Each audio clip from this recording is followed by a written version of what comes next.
Every few years, the NBA undergoes seismic change. It all started back in 2007 when the Celtics formed their big three with Ray Allen, Paul Pierce, Kevin Garnett. And then at the trade deadline in 2008, Paul Gasol joined the Lakers, and I think we all know what happened then. Then we move forward to 2010. LeBron James, Chris Bosh, they formed the big three with D Wade in Miami. Carmelo joins the Knicks. A few more years down the line, LeBron returns to Cleveland. Kevin Love is traded to the Cavs. They form their roster that goes to four straight finals. Then we go up to 2016. Kevin Durant, he joins the Warriors. Then by the next summer, Kyrie had left the Cavs, and that virtually ended LeBron's reign in Cleveland. Then we fast forward again, and 2018, between the summer of 2018 and the summer of 2019, there was meteoric change. Kawhi was traded to the Raptors, wins the title, then goes to the Clippers. KD and Kyrie sign with the Nets. PG goes to the Clippers, and we all know who ended up in Toronto or in OKC for that one. LeBron and AD to the Lakers. Butler to the Heat. Then move forward again another couple of years. KD to the Suns. Kyrie to the Nets. Brunson signs with the Knicks. Dame to the Bucks. Mitch and Gobert get traded. And then this summer we saw one big one. Cat was traded to the Knicks. Then now Luka to the Lakers. AD to the Mavs. We've seen cosmic change once again. And we're not done yet. There's still more to come. But this is coast to coast. We have just passed the NBA trade deadline. And we got a really exciting one. We were always hearing since the start of last summer, we were going to hear that the trade deadline is going to be quiet. It's so difficult for anyone to make any moves. And yet we saw the complete opposite of what we believe the world to be right now. And we saw no player power involved in the biggest trade we saw. And then we saw player power take back over with Jimmy Butler finally getting traded. But it was it was fun, but not as fun as you wanted it to be just because all the deals actually happened before actual deadline day. You kind of wanted something juicy to happen on deadline day, which we didn't really get. But we do have a lot to get into. There is a lot of trades. We're going to be going through all the major ones and grading them. But before we do that, Chris, how you doing, man? I'm great. What a great little intro there. I love that. Can we do Ronan story time every time? That was great. And I'm doing fantastic. I was able to keep track of these trades. I mean, it was almost like Christmas Eve. You just opened all the presents, and then Christmas Day that you had like a couple stocking stuffers left, and that was just about it.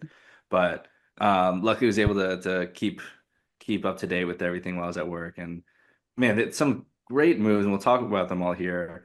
But I love the intro, man, because I loved how we looked back and obviously big trades beforehand. We saw Shaq traded. We saw the what ifs. Kobe was almost traded to the Bulls, almost traded to the Suns. One of the biggest what ifs of our generation. But how much has LeBron been the wind and the sails of all the moves that have happened over the last decade and a half? In the way that you'd argue that he made that initial move to Miami, given the juggernaut he had faced in Boston, the trio there, along with Rondo. Like that has to be kind of an origin point for the amount of player movement. Um, and let's just think about now where Luka, we already talked about Luka. Everyone's talked about Luka. Luka's movement, who knows what kind of change that will have in the NBA? Because that was a trade that no one expected and defies the face of all trades that have happened over the last 10 years. They've all been player directed, they've all been superstar driven, and they've had nothing to do with, a management thinking in terms of their team first versus superstar first. This is very much team first, win now first, no superstar involvement. Somewhat similar in terms of what we saw with Butler here too. So let's just start there. We finally have a close to Butler's chapter in Miami, one that is littered with success, one that you have to look back at. And Miami, a team that was just stuck in the middle, had no real talent assets, finds a way to get Butler and his divorce from Philadelphia, and they make two finals appearances. They're one of the most successful teams in the East in the playoffs during his tenure. Was it 3 Eastern Conference Finals? And they really had one of the most successful periods of any team in the NBA consistently during his time there. That can't be forgotten.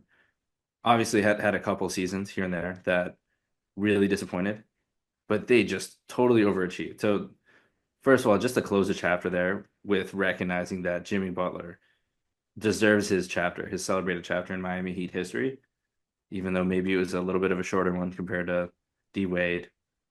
But man, I think that it would be a shame to see that not celebrated. But now we get one last chapter. And this is where it's interesting, man. Steph Curry, we've been begging to have him get another star, and it feels a little too late, right? It feels like he's kind of on his way out. He's not the same dominant force that he was last year or the year before. We've seen that waning a bit. And this is one last shot. And I think the Lakers also are giving LeBron their one last shot, given the trade we saw them make for Mark Williams. But let's stay with Golden State. How do you feel about this trade? I mean, the fit is obviously going to be questionable, but just in some, like, do we feel like that's probably the best they could have done in terms of like high upside star talent without jettisoning everything? Yeah. Immediate grade. Give me one. B minus. Mm, Because I don't truly believe that it really changes much. It's kind of there was nothing else we could do. This is us doing something. So I totally respect them doing that. They got a good deal out of it. The Warriors get Jimmy Butler. He's already agreed to that 2 year, 111 million extension. They have it all on the same timeline. Curry, 2 more years, Draymond, 2 more years, Butler, 2 more years, Steve Kerr, 2 more years. So they basically just they've planned it out. This is what they have for the next yeah. couple of years, and we'll see how it goes. I love that. That's great planning from the team as a whole. The Heat get back Wiggins, Kyle Anderson, PJ Tucker, who's now a Raptor, top 10 protected first. Jazz get Dennis Schroeder. The Pistons get Lindy Waters the third. Josh Richardson, Dennis Schroeder, I think, has also now been moved to the Pistons as well. It's always all a bit of a mess. More importantly, Jimmy. He got out, didn't get where he wanted to go. We all know he wanted to go to Phoenix. Phoenix couldn't swing that, largely because a certain Kevin Durant didn't want to go to Golden State. But anyway, um, yeah, I mean, smart move. They didn't like give up anything that anyone would be surprised about. Anything like didn't have to conclude Kaminga, Pazimski, any of the young guys. They were really kind of obviously they've highly touted over the last while. They didn't have to give up any major draft capital. So this is a move where if it works to any sort of extent, if they're able to get to the playoffs, they're able to even win a playoff series. Like this is an extreme success if you can have that sort of impact. Do I believe that they can go on any sort of miracle run, even to, I don't even think their ceiling. I think their ceiling is the second round of the playoffs, but that's probably already a little bit higher than it was before. So you got to respect the move that they made. What was the ceiling of a Jimmy Butler led Heat team that was the eighth seed in the East before they made the finals? Yeah, Out fair of the enough. plan, right? He's not that guy anymore, Maybe but yeah. difficult out in the first. And yeah, maybe the Magic's gone. Maybe Jimmy Butler's not there. But that is the hope, and that is the swing, and that is the least that they could have done for Steph Curry. I have to give this an A minus because I don't think there was any other reasonably available star that was going to give them the ceiling that they could have. Worst case scenario, I mean, it's a nightmare in the half court, and even worse, it's a nightmare in the off the court. And Yeah, I mean, like that Draymond and Jimmy Butler could either be the best of friends or the worst of enemies. That could go either way. there's a picture. Who's stopping them? And then someone just cropped the picture to Draymond and Jimmy Butler right there. Obviously, you hope that that is a relationship that is a positive one because it could be such a strong bond in terms of what we see on the court as well. What do we see when the Warriors are at their best? Yes, we see Steph Curry doing Steph Curry things. Yes, we see them playing frenetically fast basketball, moving the ball, getting a lot of threes, and just destroying teams that are trying to scramble to their shooters. But the core of all that is them being an elite defensive squad. and they got Jimmy Butler. Yes, Andrew Wiggins is. I would honestly compare him to Jimmy Butler. I would compare him in defense. If you're not doing that, you've not paid attention to Andrew Wiggins over the years, and he's been that level of defender. But I think in terms of the intangible leadership on the court and the kind of mentality in the playoffs, like he is someone who does not disappear in a game like that, the way that Andrew Wiggins very often does. And that cannot be, stressed enough how much they upgraded on the wing and a guy who you can give the ball to. And, if your system's not working at the time, which it has not consistently worked this season. Like I think the idea before it's I don't know if he fits our system. Well, how far has that system got you in the last couple of years? It's worked when Mhm. Clay and Curry, when Clay was at his elite level and Curry was at his all-world level, and you had players like Andre Iguodala, you had players like Sean Livingston, you had players like Kevin Durant. Like, yeah, you don't want to mess with that. Even maybe 2 years ago, maybe you don't want to mess with that. But this year, it's time to try something new, and that's on Steve Kerr. It's on Steve Kerr to incorporate him and to change up this offense, and it's not going to happen overnight. But they have a couple months here to figure it out. They have half a season to figure it out. But I give it an A- just because we've seen what Jimmy Butler in the playoffs can do. We know that they've lacked that half court go-to guy. They've not had him. The best they've had is a week or so here and there of Jonathan Kuminga on a random night in the middle of the week. Then he doesn't do it for another 2 weeks. Then he does it again. We're like, oh my God, is he there? I don't think Kuminga's ever going to be that. Hand him the ball in the half court and he creates offense for you the way that Jimmy Butler is. Great that he Yeah, kept yeah, him, and I think he'll be an important piece. But Jimmy Butler is what they needed. yeah, yeah. I agree there. I think I look forward to seeing Steph thriving off the ball again even more. That's something that we know. Steph is an absolute demon off the ball. The dude never stops moving. They're gonna be able to hand the ball off to Jimmy Butler more, have the ball in his hands more, let him play make.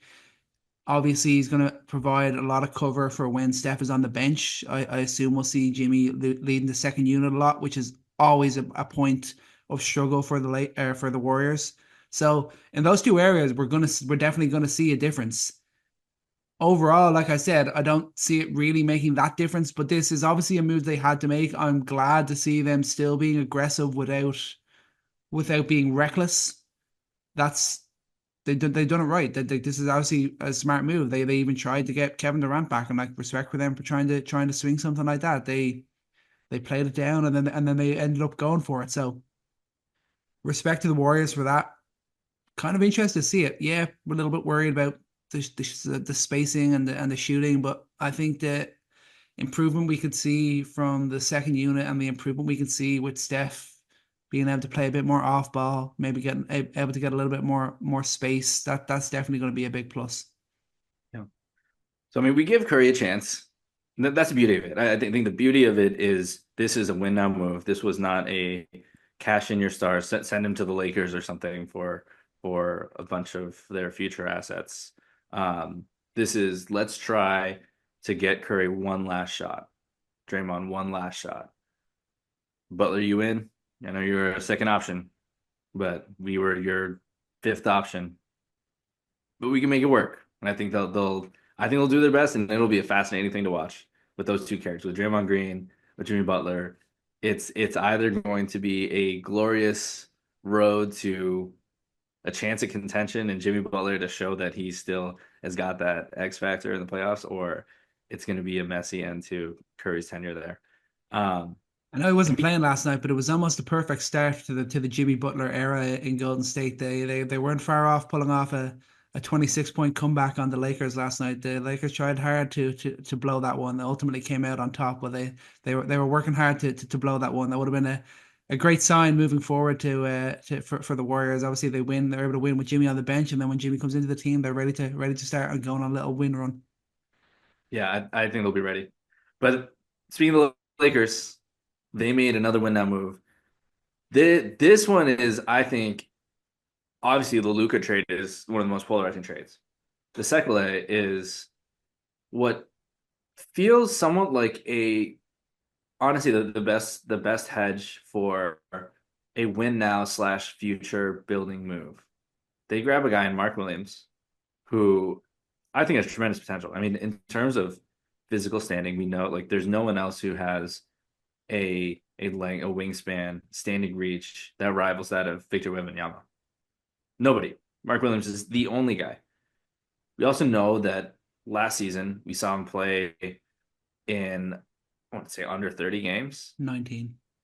He's played 19 under 20 games, 19 games due to back injuries. Also been injured this season. When he plays, I mean, he on the offensive end and on the boards, he's just a monster. He's massive. Defensively, we have not seen that product arrive yet, but it's also in Charlotte. Questionable. I mean, we love to give that excuse for anyone who comes out of Charlotte. They're just going to get better magically when they leave Charlotte. Happened A with la PJ. PJ Washington. Yeah. Did happen there. It's fair. And I won't make that mistake of assuming that again. But they do two things here. They get their big of the future. Mark Williams is, I believe, 20 years old. Maybe turning 21, 23. Mark Williams is 23. Mm-hmm. He was an old rookie then. But this is his third year, to be fair. Well, he's not, he's 22 going on 23, I believe, yeah. It's not his second third year. It's his third It's his year. third year. Mm-hmm. All right, I'm sure. He must have had. So did he sit out his rookie year? Was he injured his rookie year as well? No, yeah, but he didn't sit out. He was just injured. This is the thing. He's 23 years old. He'll be 24 next December.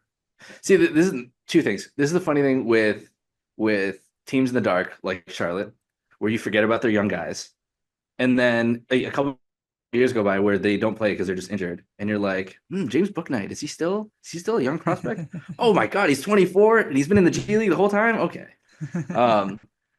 wow, that makes things a little worse. I thought this is his second year, and that just goes to show how little I've paid respect to the Charlotte Hornets. I'm sorry. But from the tape that I have seen over the last couple of years of Mark Williams, you know that talent is there. And it's still a little concerning that at 23, it's not come to fruition, but we know that bigs take their time. I have trouble grading this because of what they had to give up for him. And they had to give up for him right now. Why right now?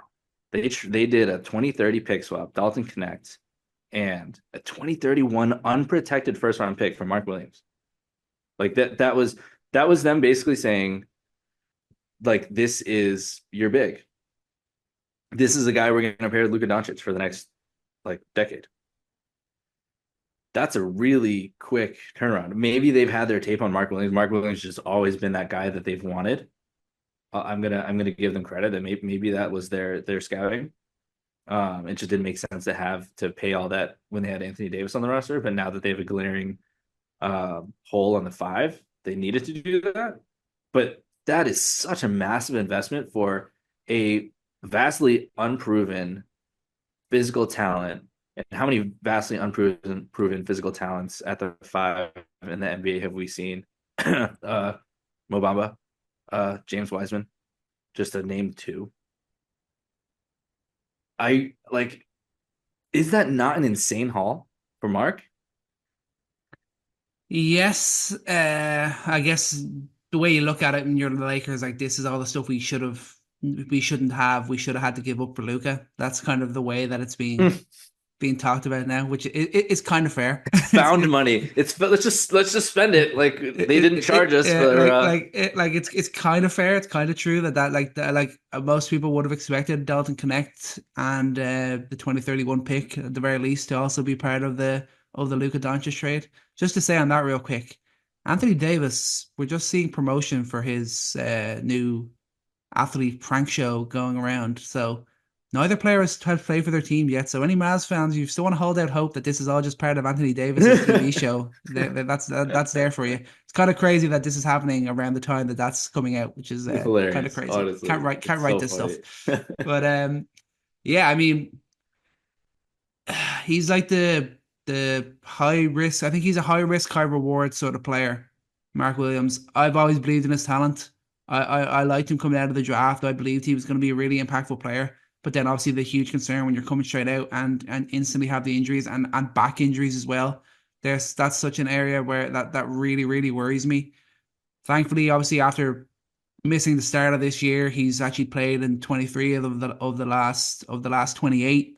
He's looked pretty good. 15.6 points, 9.6 boards, 1.2 blocks, obviously efficient from the field because he's basically shooting under the rim a lot.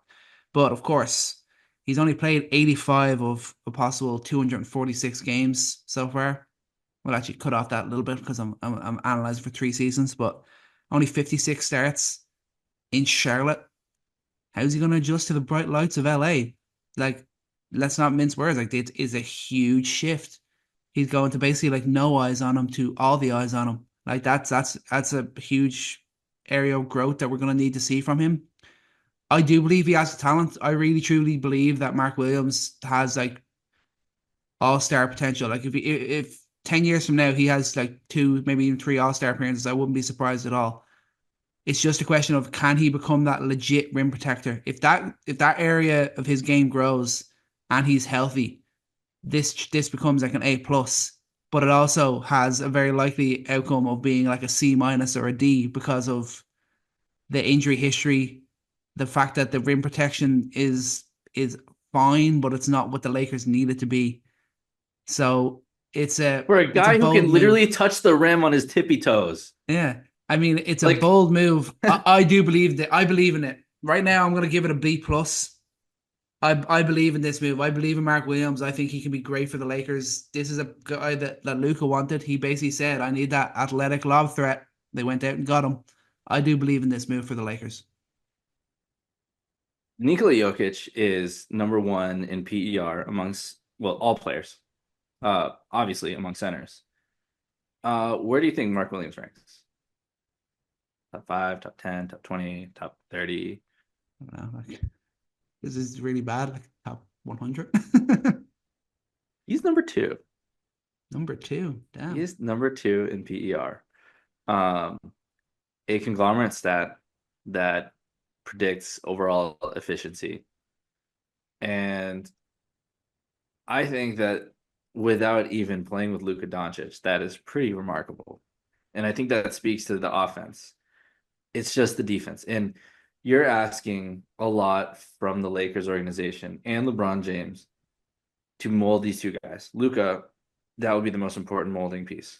But Mark Williams, if you can convince him to want to play defense, he's going to have a lot of opportunities with playing with Luka Doncic. There will be plenty Hmm. of weak side rotation blocking opportunities that he'll have with Luka Doncic on the perimeter. But he needs to really unlock that part of his game to make this make sense. For the pick swap and the pick, that was the move. They jettisoned. They're assuming this is their star center next to Luka Doncic. That was the assumption. That is the price that they paid.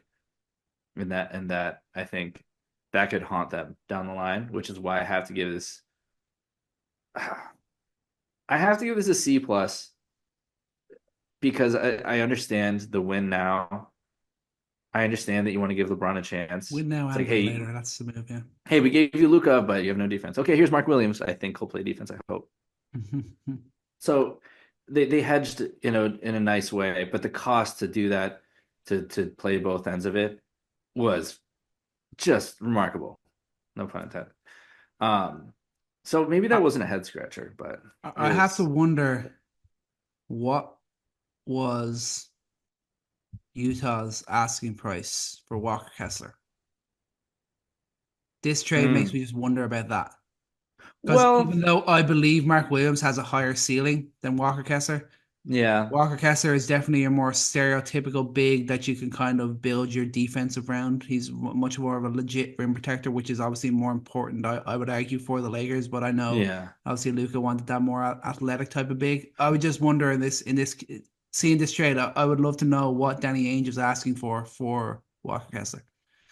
Yeah, I think that Danny is going to ask you for a first round pick. At Mhm. least the 2031, right? Yeah. And he won't stop it at anything less. I couldn't imagine. Giving that he knows that is what the Lakers need. And I think I will say that just offensively, like the vertical threat of Mark Williams, like he next to Luka Doncic, he could legitimately be the best vertical threat in the league.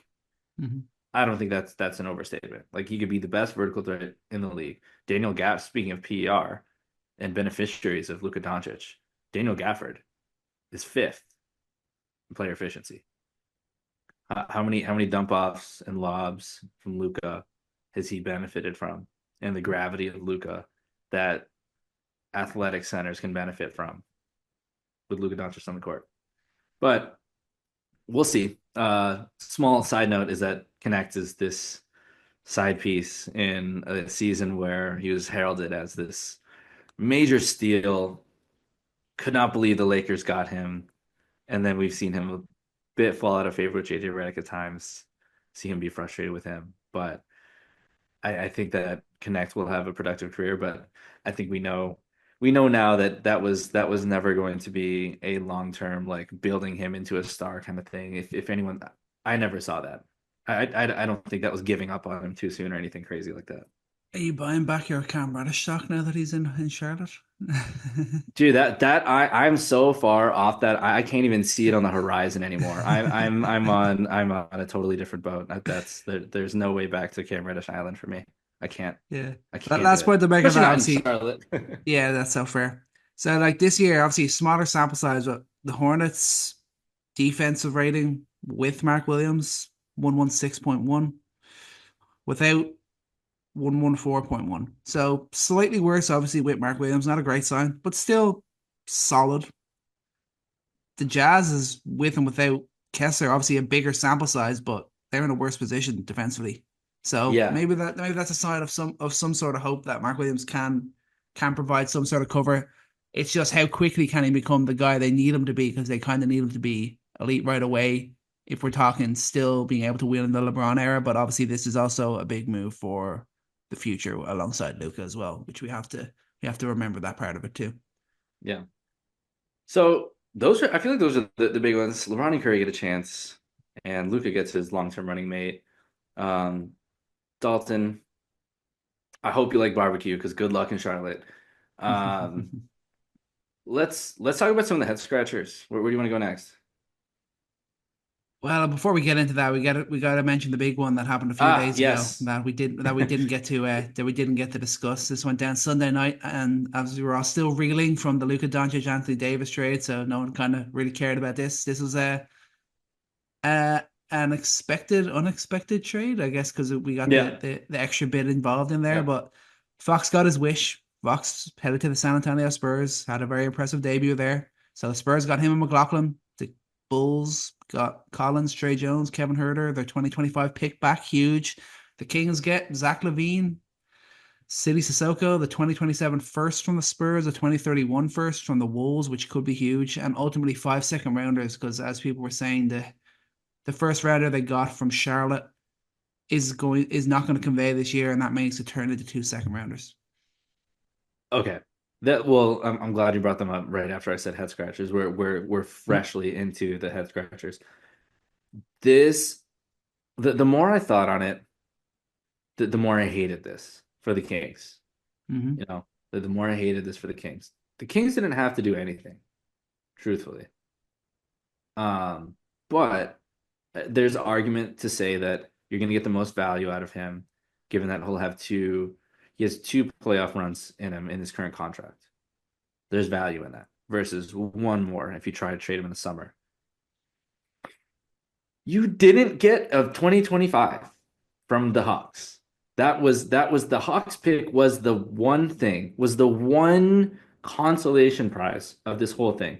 And we'll get to the Hawks in a second. They're jettisoning good players left and right. That pick is like that is all I can think about. Like wake That's up in the crazy. middle of the night, I think about the Hawks pick. It'd be insane. And the fact that they could not get that. And how much did getting a guy like Levine in the door change that? How much did that change that? Because the Spurs had to give back the Bulls their pick, and Bulls I'll get to in a second. Sick return for your near 50, 40, 90 guy who's having a career resurgence and looks like the best off guard in the league. Sick. Thanks for getting your 2025 pick back. Great job. Congratulations. Well done. Anyways, the Kings, they could not get the 20. And I feel very strongly that this is because their sights are set on middling. Their sights are set on continuing to have fans have a team that they can cheer for in a play-in scenario that's still going to be competitive. I mean, they basically, speaking of the Bulls, like they basically just did Bulls 2.0 with a better version of Vooch. True. They got a this is great. I wish I could give credit to whoever on Bulls Reddit had posted this, but just the side by side. They have their Alex Caruso, they have their balding defensive guy. They have their big shooting wing, Patrick Williams and Murray. They have Debo, they got Zach LaVine, and they got their big white European guy.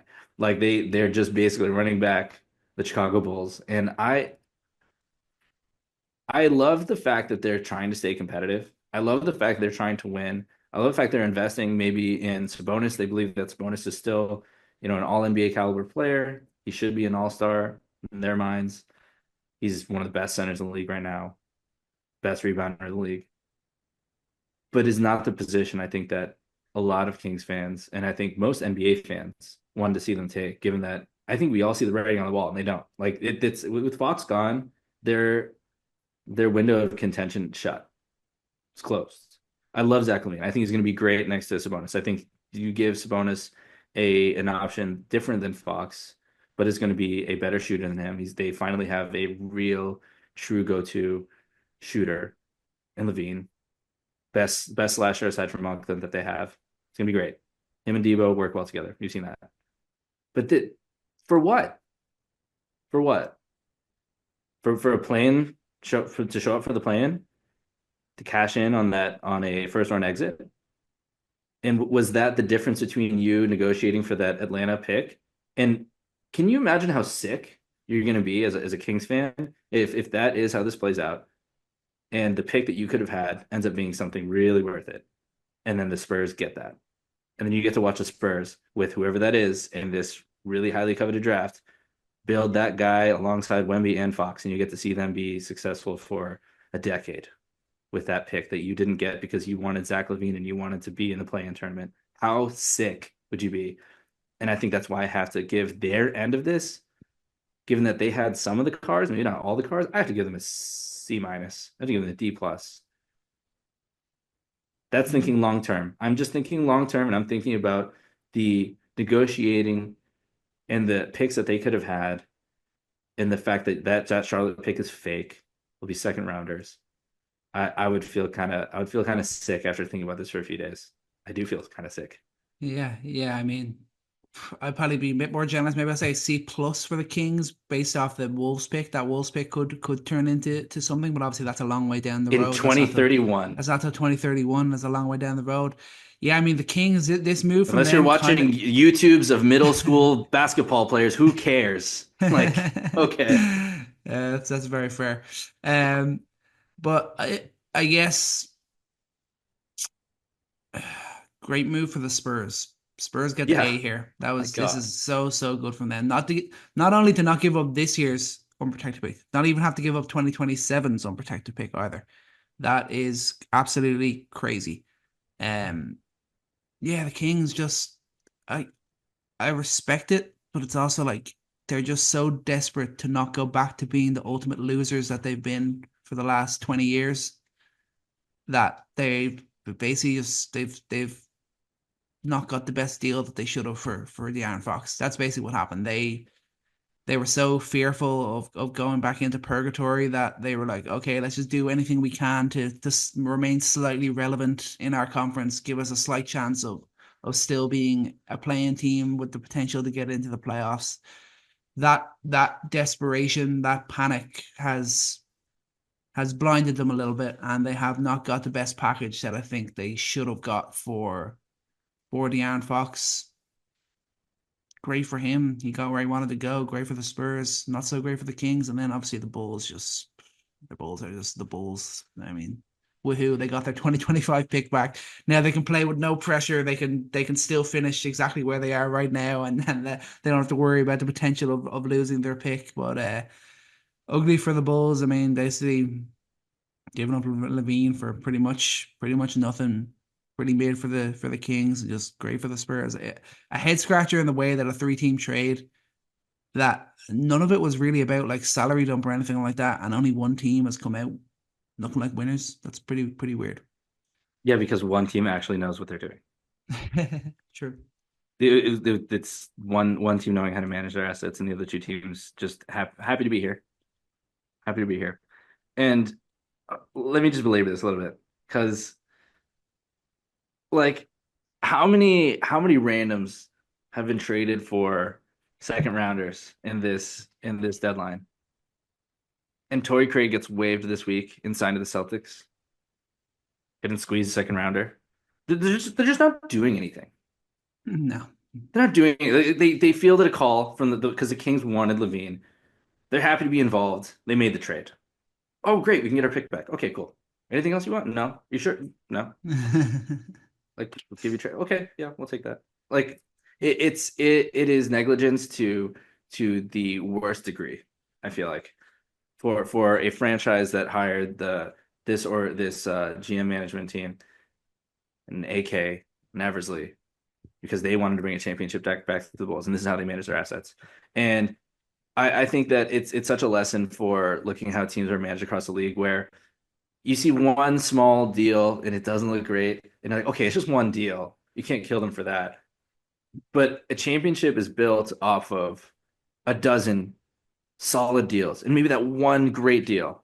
And it's just it's discipline. Like you see that these GMs have discipline. They're constantly looking for how to improve on the margins and squeeze every little bit of detail. And you slowly build up enough capital to do something great. And a lot of management teams like the Bulls just don't do that.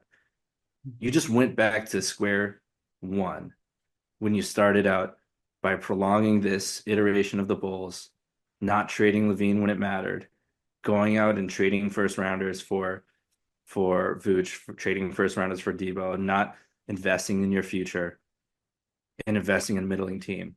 And who better than the middling Kings and the middling Bulls to help out the team that has the generational player, the next big player in NBA history? Who better than those two idiotic management teams to give them the opportunity to not only pair Wemby with a win now guard, but also to still pick in the lottery this year, which is touted as one of the best lotteries in the last 5 to 7 years. Of course, it would be us. It would be Kings and be the Bulls. Just happy to be here. Happy to take what you give us. Sure. I guess our best player wants to go hang out with you. Guess we'll just have to take what you offer us. It's disappointing. Yeah. Maybe I'll give it an F. Not now that you let me rant about it. Please let's change the subject. I'll give it an F. Yeah, that's fair. I feel your pain right now. Let's just continue and we'll finish out with the other moves that the Kings made. They were obviously ended up being involved in the Marcus Smart trade yesterday. So another tough one. Another weird one. Grizzlies obviously were just excited to get off his money. He'd been very injured since he went. I mean, the Celtics trading him turned out to be a pretty genius move. But anyway, Smart, Kobe Jones, Alex Len, first rounder to the Wizards. Grizz get back 2 second rounders, Bagley, Johnny Davis, and the Kings get Jake LaRavia. Don't get me wrong, there's probably a good chance he ends up being nothing, but there's something I like this move from the Kings. I believe there's a player in Jake LaRavia. LaRavia's a guy, and guys in the NBA don't get enough credit. Like, he is a guy. He's a guy that's going to play in the rotation, and you can plug and play. Mm-hmm. Jake LaRavia is one of those guys that you could plug onto any team in the NBA, and you could play him 20 minutes, and he will give you positive minutes. He plays really hard defense. He's not the most athletic player in the world. He's not going to be, maybe he's not going to be always a plus defender, but he stays in front of his man. He's always paying attention off ball. Like, he's no slouch. He's going to give you those minutes. He moves the ball well. He really gets up and down the open court. Again, not the fastest guy, but truly kind of the kind of player that this is not a disrespectful comp, but remember when Pat Connaughton was kind of rising on the Bucks? And this is not just a white guy comp, I promise, but it really the sneaky athleticism, sneaky size, the shooting, kind of the all-around play that at a time, made Connaughton a part of a championship team. That's what you get from LaRavia. He does everything, and he's a rotation player. I think he'll undoubtedly be able to get minutes for the Kings. And I invested time in saying all this, not because he's the most exciting player in this deadline, but what's tremendously disappointing is that the Memphis Grizzlies like fan base was truly expecting a win now move. They're looking everywhere. It's an arms race. Everyone's getting all the players that they want. Warriors just got Butler. Oh my, Luka just went to the Lakers. The Mavs, maybe they even got better. And we did what? We had already traded 2 first-round picks to get Marcus Smart. And we had to trade another. We just lost 3 first-round picks for Marcus Smart for 2 years. And we had to trade Jake LaRavia, who's a good player for us, who played good minutes for us. For Johnny, for who? For Marvin Bagley the third and Johnny Davis, baby. Marvin Bagley. Guys who couldn't even get minutes for the The Wizards. Washington Wizards. They couldn't get minutes for the Wizards. So this has to be, I assume this is a salary dump from the Grizzlies that Yes. obviously they have a plan in mind to lead to a bigger move. I guess in the summer. But yeah, this instant reaction to that trade just super weird. It's tough. Tough that was, you have to admit your mistakes, but for it to cost you a first round pick is difficult, and to cost you a guy that the Grizzlies are so good. Well, the Bulls wouldn't be able to pull off this move because they can't develop any players, so they wouldn't be able to do it. But I mean, how many? Grant, I just got to give this opportunity to shout out the Grizzlies, how good they are at turning these second round, late first round guys into players. Your Santi Aldamas, your Jake LaRavias, your Brandon Clarks, your John Conchars. Like they are just constantly able to just pump out good players. I mean, and Vince Williams Jr. is going to return the lineup. G.G. Jackson, what did he drop 30 the other night? Like they just have so many guys like that. So it was almost like, all right, well, we'll just get a couple more second round picks and we'll create another Jake LaRavia. Here, go have him. We'll just need to get off of Marcus. But yeah, I thought that one was tough for Grizzlies fans in particular, just in terms of the expected outcome and the moderately disappointing actual trade. Like that has to be in terms. Well, I'll just give a fan grade. I'm sure the fans are giving that a fat F because they are pissed on Twitter. Yeah. I think that's very fair. Final Kings move. They obviously bring in Jonas Valanciunas. They give up Silly Sissoko 2 second rounders. I mean, just a fine move. Valanciunas is on a very nice contract. He is a perfectly fine backup big. That's totally cool. Great backup big, I'll say. Yeah. Like if he's your backup big, like I think the Kings will continue to struggle defensively, but who cares? You can rebound a lot. Yeah, exactly. Nice little move. A solid B. A solid B move from the for the value too. I think Jonas Valanciunas is better than that value. That value. Yeah, I agree. So let's get on to a bigger one then. We talk. Yes. We go to the Raptors. Bit of BI, dude. Okay, was that right? Crazy. When we were talking Ingram trades, I mean, I feel like I lambasted you for even trying to make things. I'm like nobody wants him, and I feel like you. I'll just give you fake credit, even if you didn't say it. But I'm pretty sure you brought up the Raptors as a potential trade partner. And at the time, I was like, dude, why would they do that? Why would they want an on-ball scorer that is not a great off-ball shooter for a team that's already trying to figure out who they are with RJ Barrett, who's doing good, but is still not consistent shooting. And then Scotty Barnes still doesn't know how to shoot the three. And it's still kind of an awkward fit, just a bunch of wings. Brandon Ingram? That's my head scratcher of this deadline, is not just a player. This is not a player thing. I like Brandon Ingram. I think he's a good player. He was an all-star. I like the Raptors. I don't think we've had a chance to say on air that, hey, heads up. Like in the last 10 games, they're the second best defense in the league. They're playing good defense. They're playing a lot better. They're winning some games. But they couldn't stop Brunson. Congrats. You beat the Raptors. But what's action here? Why at this deadline? I told you, man. I told you. This is my theory. I think that the Luka move really just everyone's like, screw it. All right, we thought about making that trade. If Nico Harrison is going to trade Luka Doncic for a bag of chips, just kidding. I love you, Anthony Davis. That just everyone's like, all right, let's just do that. Let's make we thought about this trade the other day, and we thought, no one's gonna let us do that. Let's do it now. Let's do it now. No one's gonna care now because Luka got traded. No one's gonna talk about it. What is the direction? Raptors side of it, I don't know. Let's quickly mention on the Pels. Getting Kelly Olynyk in there is kind of nice for the Pelicans. He's actually like as much as they're tanking and they're going to Who suck this year. cares? They got the first round pick next year. Yeah, they got a first round That's pick. They your got are Kelly you Olynyk the is world's not the biggest Kelly worst. Olynyk fan? No, but he's the kind of big that the Pels definitely need, Fine, I that's think. fair. But anyway, yeah. Yeah. Brandon Ingram, yeah. It's a weird one. It's a weird one. Brandon Ingram is just like we were thinking about this the whole time. The second it was clear the Pelicans were going to give up on him, it was very much like, where the hell does he fit He in doesn't fit in this Toronto. like yeah in this modern NBA? His like style of play is just kind of his style of player is kind of getting phased out. The guy that just refuses to shoot the three enough to really be a guy that you feel can fit in a lot of places because he is super talented. He is a great scorer in the mid range. He genuinely is. Probably you can make the argument that he's like top 10 as a mid range scorer. Like he is when he's at his best. Like he is that good, but he refuses to spread the floor as much as he should. He's not the greatest ball handler, facilitator. And that's when you kind of like, as much as you're going to see good things from him, when push comes to shove and you're really trying to be a winning franchise, it just doesn't feel like he's going to be a big part of that. I think let me give him credit. He has done the things as Zion has become the focal point to be a better passer. His assist rate has gone up every year. His 3-point shot rate and percentage has gone up every year since Zion has been there. And he's done those things. And I think that maybe in terms of just injuries and the roster instability, like has not had the chance to consistently show that. And I think that there's definitely opportunity for that to happen. And even my cat's upset about this trade. He does not understand why the Toronto Raptors are making this trade.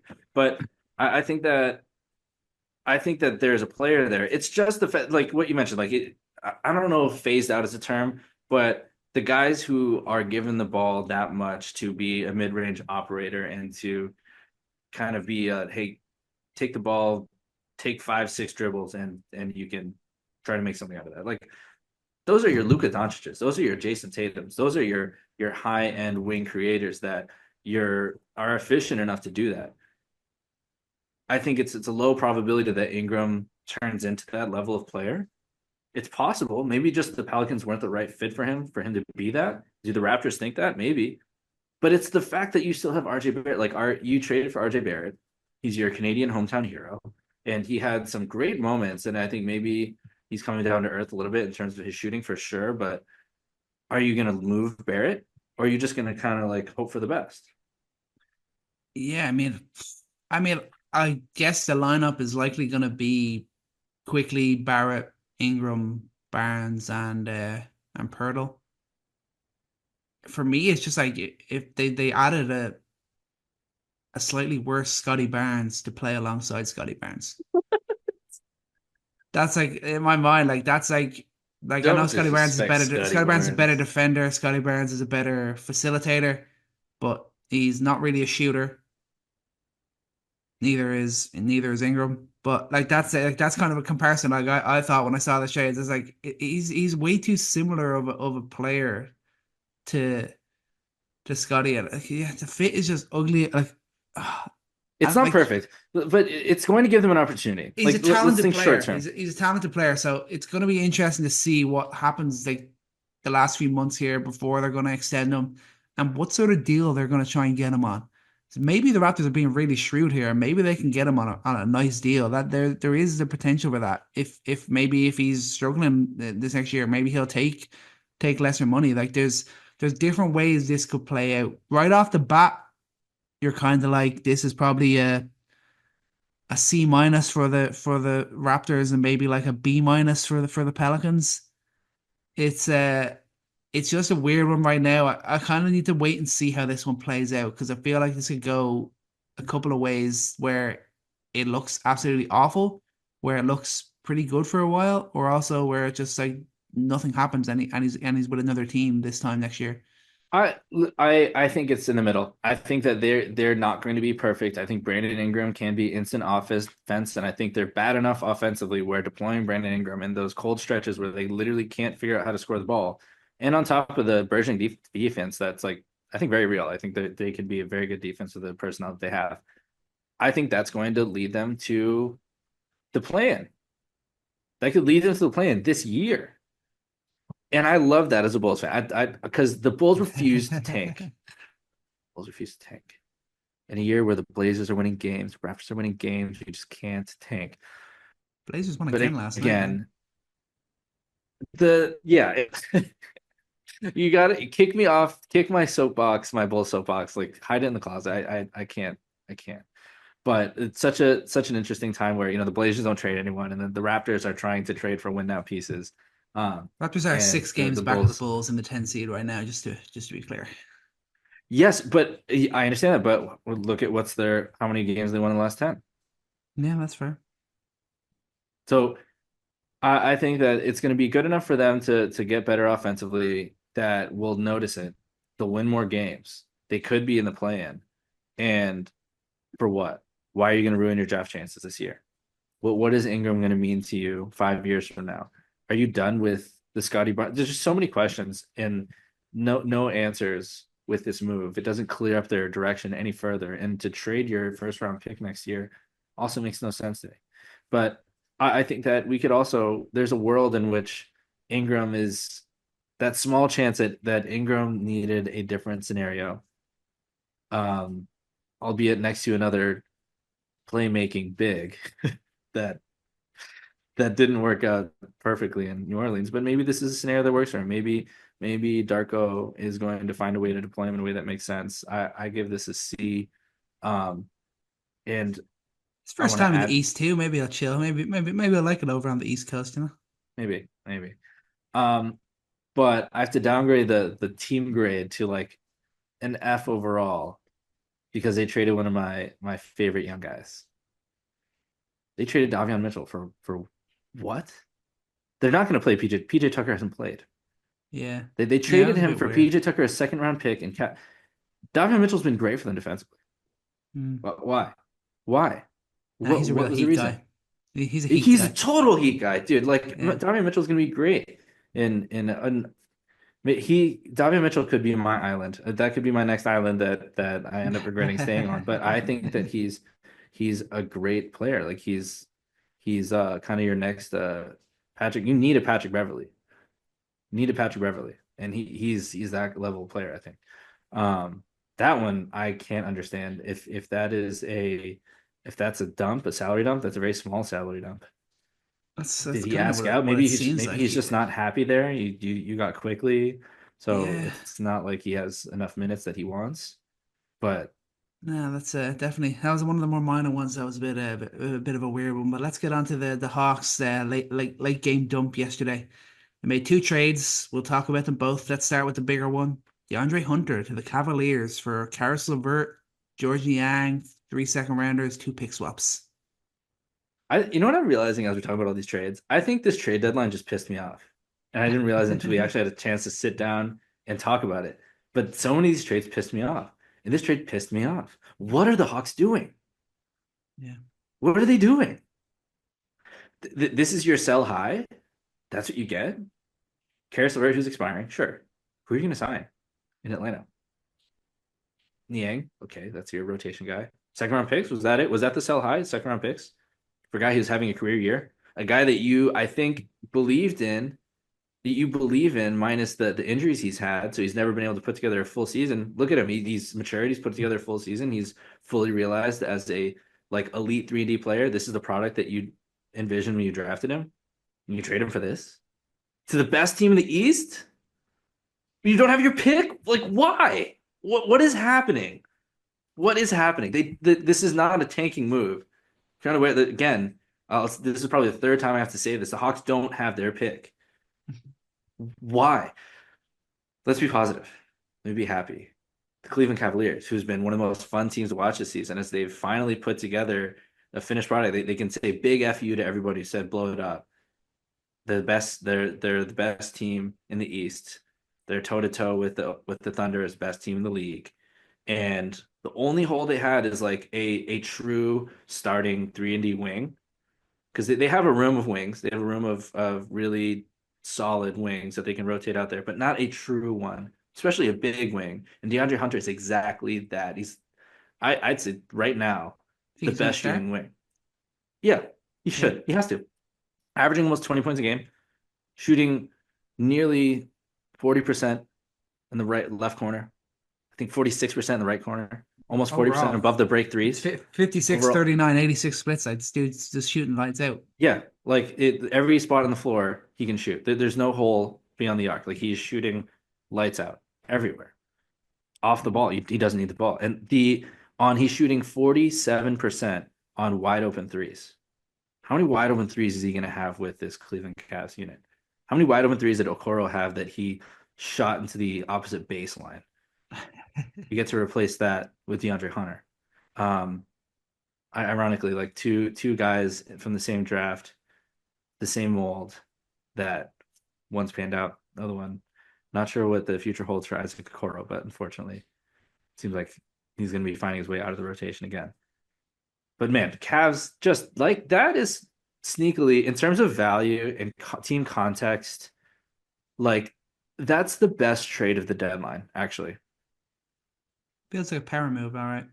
Bit of a Like power move. That was a obviously flex from the Cavs. Luca, like Lakers get their Luca, but I give them a demerit for the Mark Williams move. But I think the Cavs, not having a ton to move, and they get like most improved player type of guy. He probably was going to win. He might have won that the year he's having for that value. That might be the best value deal of the year, and that could be a deal that specifically when they face the Celtics, they need more of those guys. They Yeah. can't throw Isaac Okoro out there in a playoff series to help defend the Celtics because the Celtics are gonna be like, all right, thanks, we'll throw KP on him. You can't leave DeAndre Hunter. He's a plus big defender who can actually shoot. He's an elite shooter, and that's something that I think is going to prove pivotal in the playoffs. Yeah, A yeah. This plus, is this A is definitely plus. big move for the Cavs. Agree there. We going F. We going to D minus for the Hawks. Yeah, because well, let's just go F because then they also turn around and talk to the Clippers and say, hey, do you want our other good player? Do you want Bogdan? You might need him in the playoffs. Here, go have Bogdan.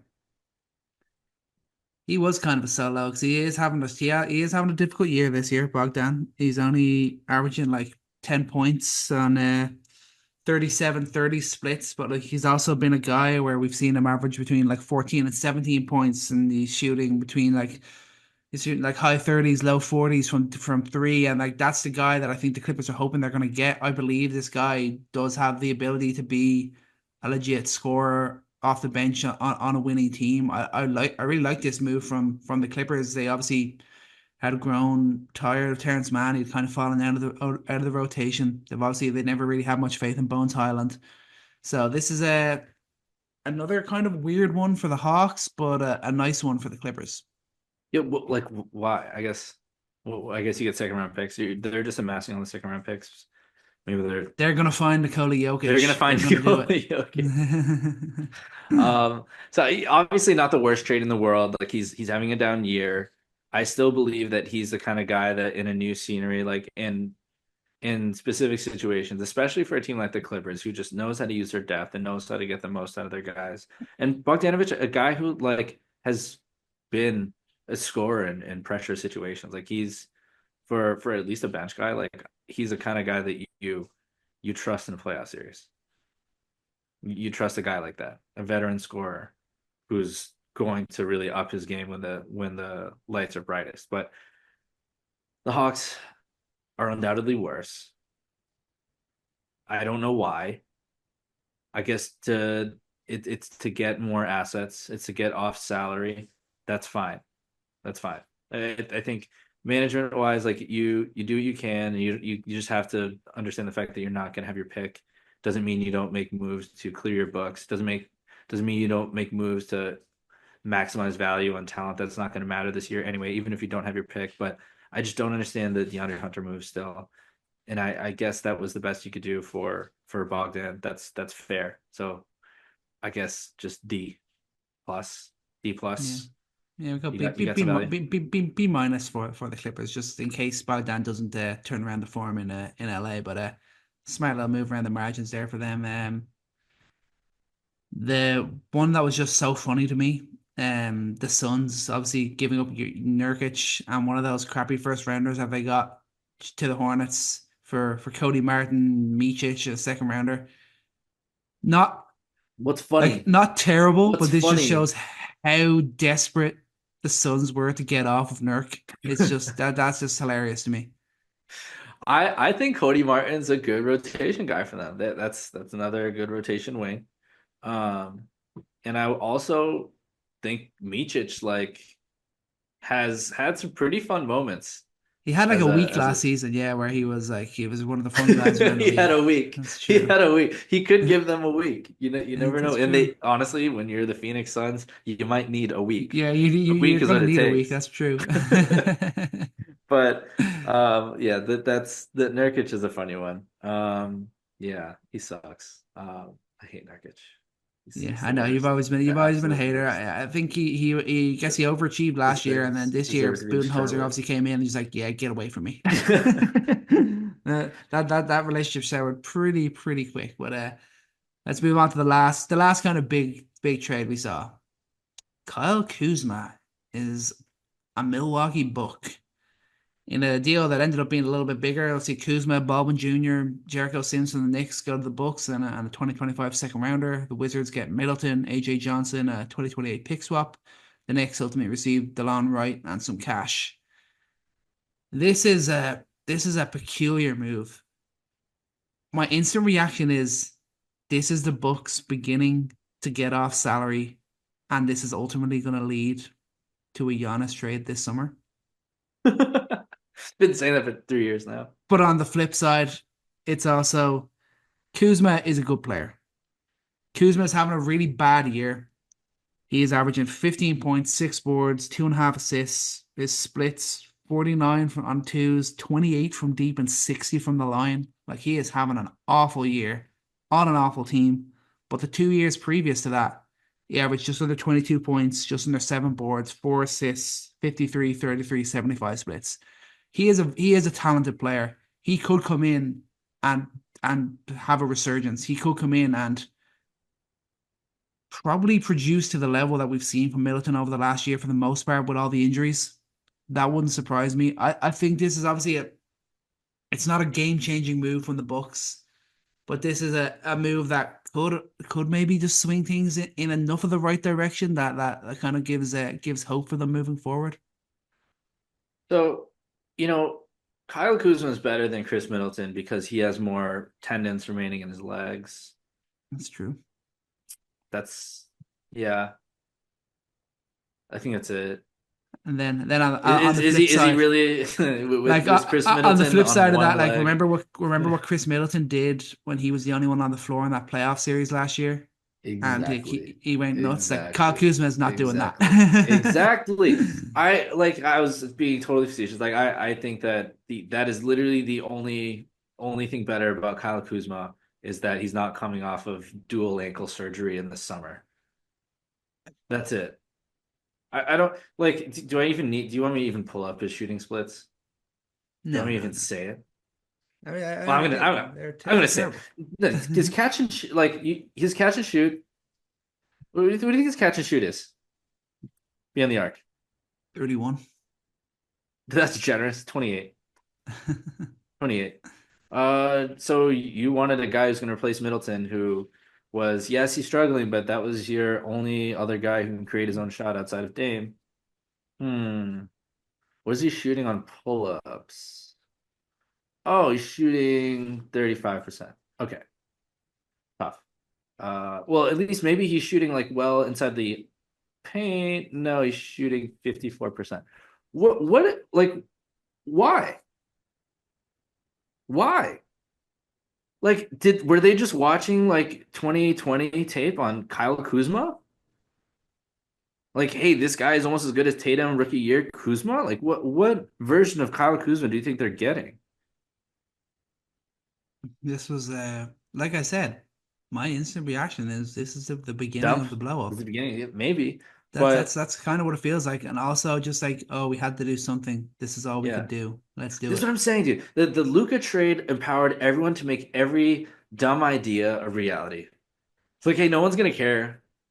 No one's like lambasting the Bucks for making this move because nobody cares. Everyone just can't stop talking about Luca. The occasional discussion about Fox. Wait, Kuzma went to the Bucks. Well, but what about Luca? Do you hear they got Mark Williams? No. But the Bucks got. Oh my gosh, Brandon Ingram to the Raptors. Like this is like the for a move where you traded your like honestly like the running mate for Giannis. Let's not forget Chris Middleton helped them win. They don't win a championship without Chris Middleton. Duh. I know that he's been injured. I know that he hasn't shown it yet this season. But this was the guy that you sent him off for? Kyle Kuzma? Really? Again, the more we talk about it, the more I hate this deadline. This is a dead like it's like every GM got together at a part. They all got drunk and they just started making trades, and some of them weren't. This like the Spurs were dead sober, just making these trades, fleecing everybody. More importantly, the Bucks also made a move with the Clippers. They got Kevin Porter Jr. in for Marjon Beauchamp. You know, that's really gonna switch. That's I'm gonna off really that swing island. things I'm off around. that island. I almost like the thought entered my every time it happens, the thought entered my head. Oh, like go to okay, stop. We've already seen it. We've already tried. We've tried the Kevin Porter Jr. thing. No, I'm not gonna go back there. I'm not gonna go back there. Won't do it. I promise. One thing we didn't see go down is Cam Johnson trade. Yes, you mocked him everywhere. He's gonna be a net for life. He's never Yeah, leaving. I mean, I had him going everywhere, here, there, and everywhere because he was that ultimate glue guy that could fit in anywhere that wanted him. He'd be able to fit in, and ultimately stays put. Very interesting. But one bit of news that just broke: Ben Simmons and the Nets have agreed on a contract buyout. I Where was do you see hoping we didn't talk where about do you that. see Big Oh Ben my going? God. No, we almost made it. We almost made it. It, Where is he gonna oh, go? so many players I don't want to talk about anymore. Your Kevin Porters, your Cam Reddishes, and the bane of my existence, Ben Simmons. That he keeps me up at night. Um, ah, yeah. Ah, he's gonna go to this team and that team and that team, and he's actually gonna be good again. I'll do it No, he's again. not. I swear to God, Uh, I'll do it again. I'll do it again, and I know it's gonna happen. He's gonna sign somewhere, and I'm gonna be back. I'm gonna be back. and then his back will go. Okay. I think that funny. What was the funniest part of the deadline? There's an obvious one. There's an obvious one. If you don't know it, then you're wrong. I mean, The- did you see the Kendrick Perkins thing with Kevin Durant? That was pretty good. And the fact that Where KD did called that him out even on it, come even from? better. Everyone's talking about Luca. Hey, look at me. I was the true leader of the. What are we doing? What are we doing? He's on something. No, the absolute funniest part of the deadline is an emotional, a an aggrieved Dennis Schroeder pleading to the world for the plight of the millionaires of the NBA suffering through what appears to be a form of slavery in his mind. The contracts of the NBA are like slavery. He can be sent anywhere. And the Warriors said, okay, welcome to Utah. We're going to send you to the most racist corner of America. And then he gets sent to 5 different teams this season. This guy, I mean, that is that not the most ironic, Oh, it's pretty funniest hilarious. part of That's this just deadline? that was so funny that that quote came out, and then he gets he didn't just get traded once again. He got traded again, and then he got traded again. In real basketball terms, real quick, I think he'll be great in Detroit. They need a guy to replace Jaden Ivey while he's still out, and I think he'll play well there. I think he fits their system well. I think he plays well on both ends. And That's their speed he'd be and their super pace. valuable if they were to buy him out. He'd be a valuable pickup for other teams as well. If I don't think they will, I think he actually will play a Yeah. role in Detroit. But if they were to buy him out, he'd be a valuable piece. Yeah, no, I think he'll be good in Detroit. He's another good leadership piece there, and Detroit's they're continuing to push. Look out, we haven't talked about the Magic yet. We'll have to get to that soon, but the They're Magic struggling. are shrinking. Struggling. And listen, I told you about not sleep on the Pistons. I told you not to sleep on the Pistons in You preseason. did. Here they are. Here they are. They're making their push, and I think Schroeder could be a little part of that. But hopefully he doesn't feel as oppressed. And Detroit will treat him well, and he has a chance to compete there. Maybe better chance than the Warriors. We'll see how that goes. Yeah, it's kind of crazy. That's kind Any of other ones crazy that to we think about, missed? right? That's pretty crazy to think that he might have a better chance of competing in Detroit. When's the last time we said that? Who else? Did we miss anybody? Is anyone slipping our radar here? I mean, I think we got everyone that anything that matters. I mean, there was obviously a lot of trades done around the margin, like the Jericho Sims is no longer Nick. Forgot no, to yeah, mention that that. was part of the Kuzma deal. We got Yeah, there. you guys got DeLon right. Yeah, the Mavs move with the 76ers to get Martin. That was Oh, oh, okay. That's that. Maybe that's my final like. Maybe not outrage, and it's just leading me to. There's some deals that happens with players that just makes you kind of think, like question your own player evaluation. Where I have felt like I've been pretty high on Grimes. I know he's not had his like a full season of it, but I yeah, feel like as a young player who's a very quick decision maker, has great shoot, like has shown flashes of consistent shooting through decent stretches in his career so far. Active rebounder when he is. Like I don't know, he's kind of a do-it-all player who's great defensively. Maybe not the greatest wingspan size for a wing that you want, kind of a tweener between a guard and wing, but bigger guard. So I think like a high level rotation player, borderline maybe six man, just gets dumped around everywhere. yeah. I think he's better. I think he's better than Martin.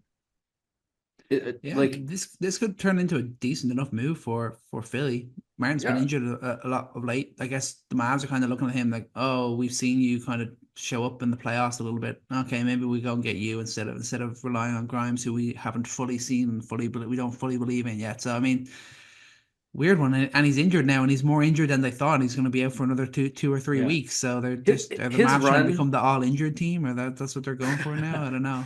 his run against the Celtics has to be studied. Like that has earned him like enough clout to be traded to the 76 to be picked up by the 76ers, now to be traded to the Mavs for I think it's a better player. Like everyone just pulls up that tape and says, "Hey, look, Celtics won a championship. Martin kind of crapped on them. He's got to be the guy." And he did. I mean, I don't know, the greatest heater, 7 game heater of all time. It's Um, true. It's true. but yeah, good luck to Grimes. I think that he has a good future, and um, especially alongside Quickly, maybe that's his running mate. Quickly, I mean Maxi. Oh yeah, Maxi Quickly. I always get Yeah, those two mixed up. it's the hair, the dreads, you know, Yeah, that sort of way. They look alike. That's fair. But yeah, we the end on NBA, Grimes. Didn't the think we'd do that. NBA has undergone seismic change once again. We probably shouldn't be surprised. Like I said, this happens every couple of years, and I don't think it's done. I think we're going to see some more big time moves this summer. But for now, everything's done. Rosters are almost set. Obviously, going to be a few buyout candidates still to come. Isaiah Thomas, I'm sure, will get on a team eventually. That's usually the What? case. The case over the last couple of years. So someone always gives them a shot. It's Well, like a that's 3 day obviously one way contract. to watch. Ben Simmons, other guys that could end up in the buyout market. But for the most part, we're set. Now we play out the last 30 or so games of the year. We'll see where teams end up. We'll see how impactful some of these trades have been. But it's going to do it for today's episode. Chris, thank you so much for joining me. Thank you all so much for sticking with us. Remember, we're everywhere on social media at Coast to Coast NBA. And most importantly, remember to take every shot and love every moment. Peace out.